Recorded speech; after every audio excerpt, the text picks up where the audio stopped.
गब्बर अमजद नहीं कोई और बनता। क्या आप जानते हैं कि 1975 की शोले का गब्बर सिंह असल में डैनी डेंजोंगपा बनने वाले थे। निर्देशक रमेश सिप्पी ने जब गब्बर का रोल लिखा तो उनकी पहली पसंद सिर्फ और सिर्फ डैनी थे। डैनी को जब रोल सुनाया गया तो उन्हें स्क्रिप्ट इतनी पसंद आई कि उन्होंने तुरंत हाँ कह दी। लेकिन उसी वक्त डैनी अफगानिस्तान में फिरोज खान की फिल्म धर्मात्मा की शूटिंग में बुरी तरह व्यस्त थे।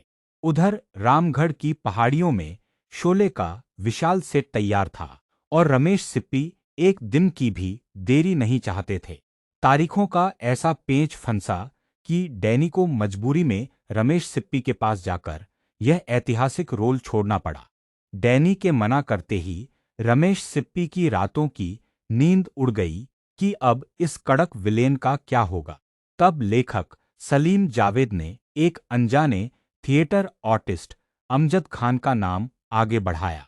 रमेश सिप्पी ने अमजद खान को ऑफिस बुलाया। उनका भारी भरकम कद देखकर रोल तो दे दिया, लेकिन असली बवाल शूटिंग पर हुआ। जब अमजद खान ने सेट पर अपना पहला सीन बोला तो उनकी पतली आवाज सुनकर पूरा क्रू हैरान रह गया। सलीम जावेद को लगा कि इस आवाज में डाकू वाला कड़कपन नहीं है और उन्होंने अमजद को तुरंत हटाने की मांग कर दी। रमेश सिप्पी भारी दबाव में आ गए क्योंकि फिल्म का करोड़ों का बजट दांव पर लगा हुआ था।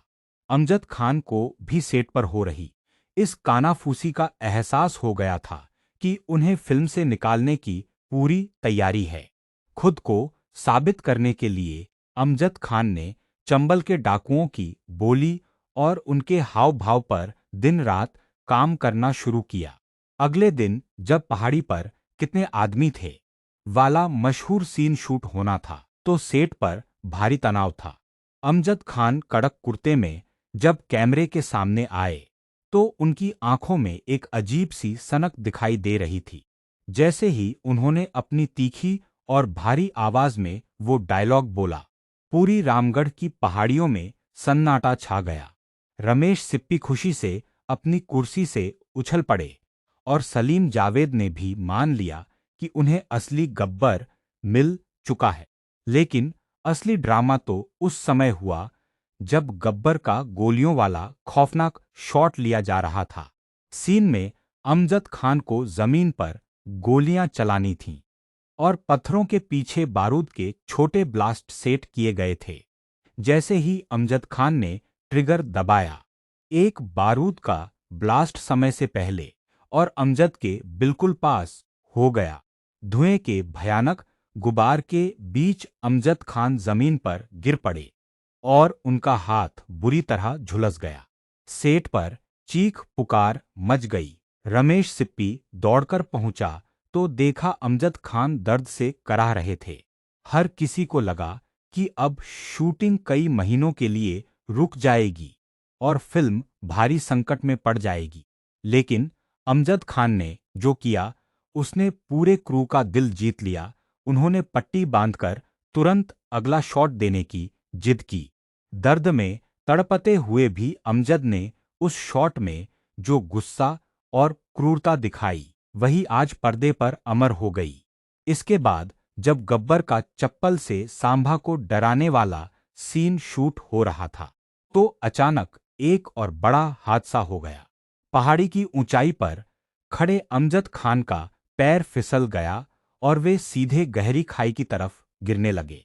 अमिताभ बच्चन और धर्मेंद्र ने अपनी जान पर खेलकर अमजद खान का हाथ पकड़ा और उन्हें ऊपर खींचा।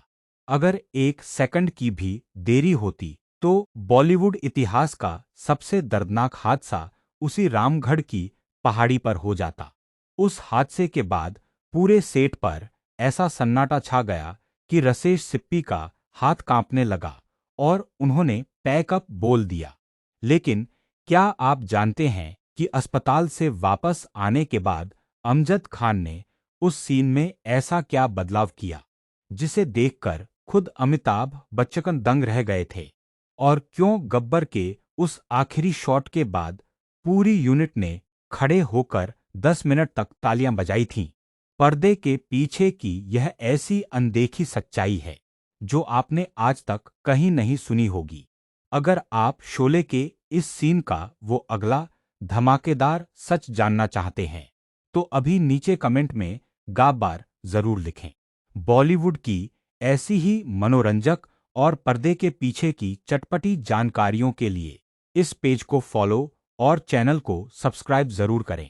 कमेंट में हमें यह भी बताइए कि शोले में आपका सबसे फेवरेट किरदार कौन सा है, जय, वीरू या गब्बर।